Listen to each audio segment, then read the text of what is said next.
Zechariah. He was a nice person. He was a decent person. He was very smart. He was the only Christian in the whole of the school. And I hated him. Because I thought as a Muslim, I must be better than him. But he was better than I. We start to beat him every single day that we come to school. And we agreed on that night, we need to kill him. It was dark, it was cold, and we went ahead of him. And we were 5 of us. We climbed a tree and we waited there. And from far away, we saw that a torch coming. And the light became bigger and bigger as it approached us. And the minute that he just went under the tree, we jumped at him.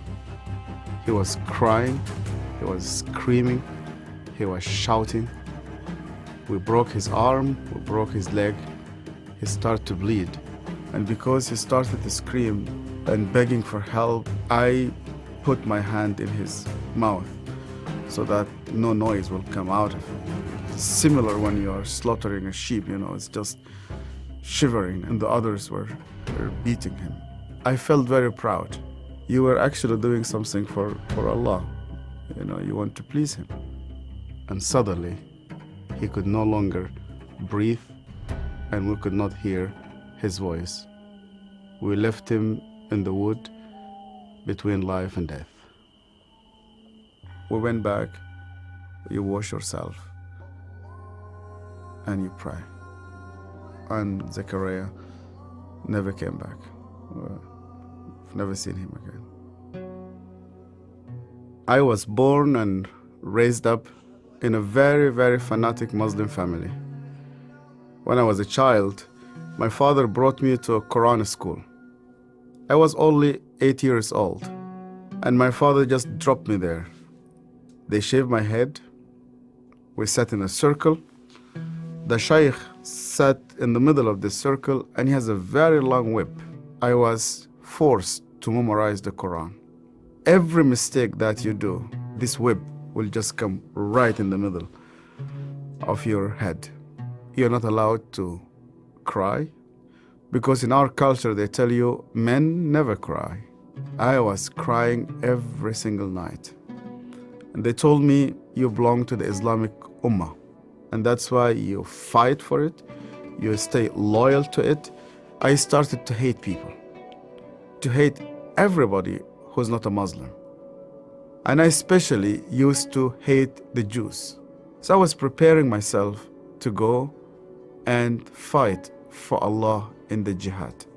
But every night I went to bed, and when we put the light off, I did not know what will happen with me if I die. My cousin was severely sick, and the doctors, they said he's going to die. They gave him only a couple of days. And one day came 2 people. They were Coptic Christians. And one of them wanted to greet me. And then I saw he had a cross. And then I pulled my hand back. I said, well, I'm not going to touch a hand with a cross. And then he said to me, we hear that this child is sick. We would like to pray for him. And only out of politeness, I told them, okay. And they started to speak to God like a person that he speaks to his friend. They said, God, please heal this child. The minute that they said Amen, this child opened his eyes for the first time in 4 weeks. He started to move his hands. He started to speak. He sat down in his bed and he started to walk. And one of those 2 persons who prayed sat down with me, and he said to me, you know what? The real miracle is that God wants to change your heart. Do you believe that Yeshua is alive? And I told him, yeah. Because according to the Islamic tradition, God took him to heaven and he's alive and he will come back one day. And he said to me, because he's alive, you can speak to him. That changed my entire life. And when I started to read the scripture, nobody needed to convince me to love the Jewish people. The only way for Muslims to start to love the Jews is when they meet Yeshua. I loved my family, I loved my father, I loved my mother, and I loved my community.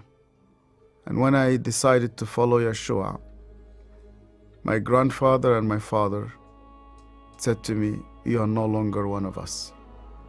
They made a funeral. They invited friends and family. They brought a coffin to the cemetery, and they said, "Our son is dead." To be declared dead with no family, I said to God, "Where are you?" I heard this voice, and this voice told me, "You know that the grave where your name is written, you know that grave is empty. And guess what? My grave is also empty." I went to Egypt for the first time after many years, and I was in a pastoral conference. And one of the Sudanese pastors came to me.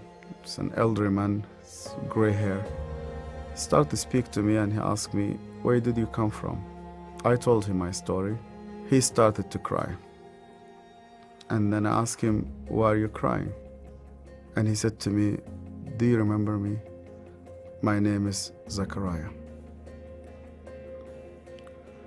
And suddenly, I remembered him. The last time I saw him, it was in that dark night. I could hear suddenly the way that he was screaming, even though that was 25 years.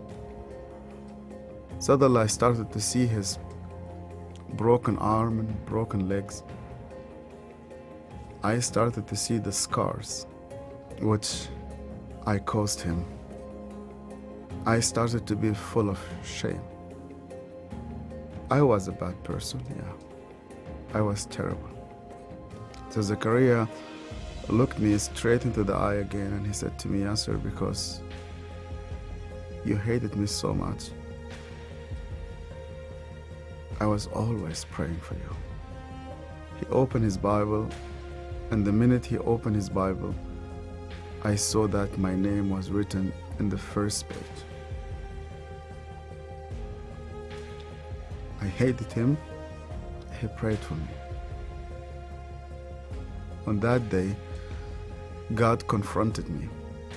He said to me, "Even before you start to think about me, I was thinking about you."